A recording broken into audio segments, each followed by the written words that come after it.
Okay. Les, when a project comes along, or sometimes, especially at the beginning of my career as well, you don't really get to pick much of what you want to produce or what you want to work on. But now I think maybe you have the luxury to do so. If you have the luxury to pick a project, what is it that you're looking out for? What makes a good project for you? It depends, because I've been surprised by projects. One of the surprises for me is when I was in India for a couple of years as an executive. I was asked to get on the show Indian Idol. Idol had never been done in India, and I didn't know anything about Hindi music at the time, and I actually didn't know what I was walking into, and when I heard the first few people audition with my Western ears, I thought it was horrible. And honestly, after I heard about 10 people, I heard one guy, I'm like, you know what, that's kind of not bad. Fast forward to today, and I probably have 36 Hindi CDs, and I know everybody on them. It changed my world. So, sometimes you look at a project and you don't necessarily understand where it's going to take you, especially I'm working in the international arena. So I get projects coming at me from all kinds of different countries and all kinds of different cultures. I have to look at them carefully. If I'm looking for a good movie or a good book, I'm still a guy that reads a book for the first time or watches a movie for the first time like a little kid. I don't think about the technology the first time. I just hope the story is going to get me to react and to have an emotional reaction. And if it does that, it's done its job.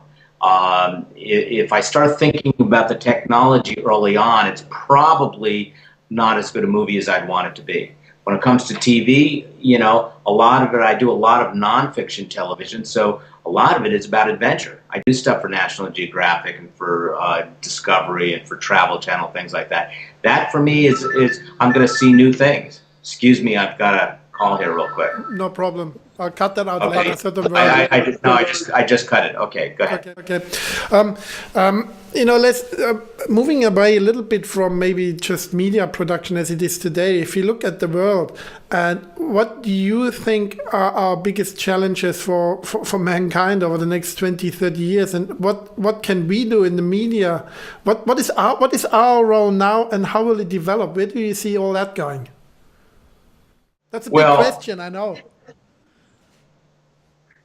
It is a big question, but our role is simple. Our role is to make people aware of the problem, the issue, and to make people aware of the possible solutions, and to make people aware of the leaders that can guide us in the right direction. That I think is the role of media. To make sure people understand the issues, to make sure people understand possibilities of solving the issues, and to understand who is moving in the right direction that can possibly lead us down the right path. What the issues are, oh my. The issues are overpopulation, hunger, depletion of resources, global warming, all of that.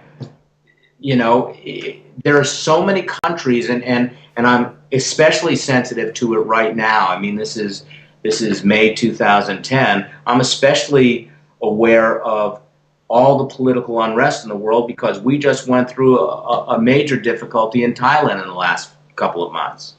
And it's happening everywhere. I was hearing about stuff like that in Jamaica today, in Greece today, South Korea and North Korea look like they're having a problem. And, there's just a lot of political unrest that's really a concern. Yeah, I mean, one of the reasons I'm doing this series are just, I'm trying to figure out for myself, all of these problems such as pollution, overpopulation, are they solvable? Or are we really heading into some sort of like one way?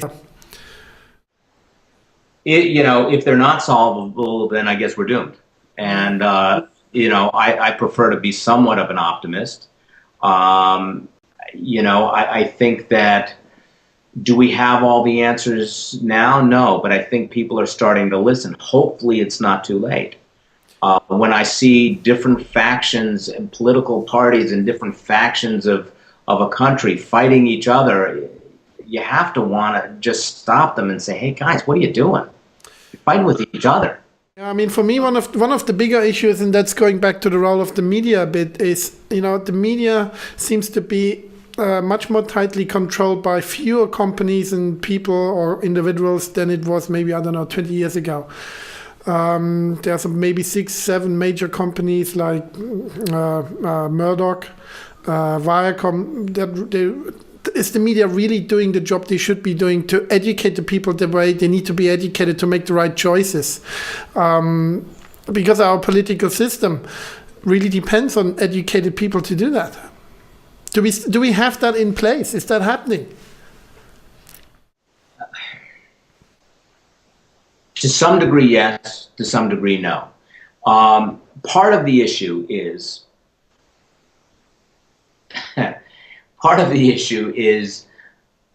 that some people really don't want to know. That you've got a large majority of people that are very comfortable putting their head in the sand and hoping it's all going to go away. There are a lot of people that really don't have, and it's not 100% their fault. They're working hand to mouth, and really they can't donate money, they can't donate time, they're barely hanging on. The last thing they want to hear is, when they're barely hanging on, that the world's headed for doomsday. So, part of it, I've learned a lot coming to this part of the world, and knowing that, for instance, every Hindi movie has a song and dance routine in it. You rarely see in theaters, other than in English, you rarely see subtitles on a lot of movies. You see a lot of movies dubbed.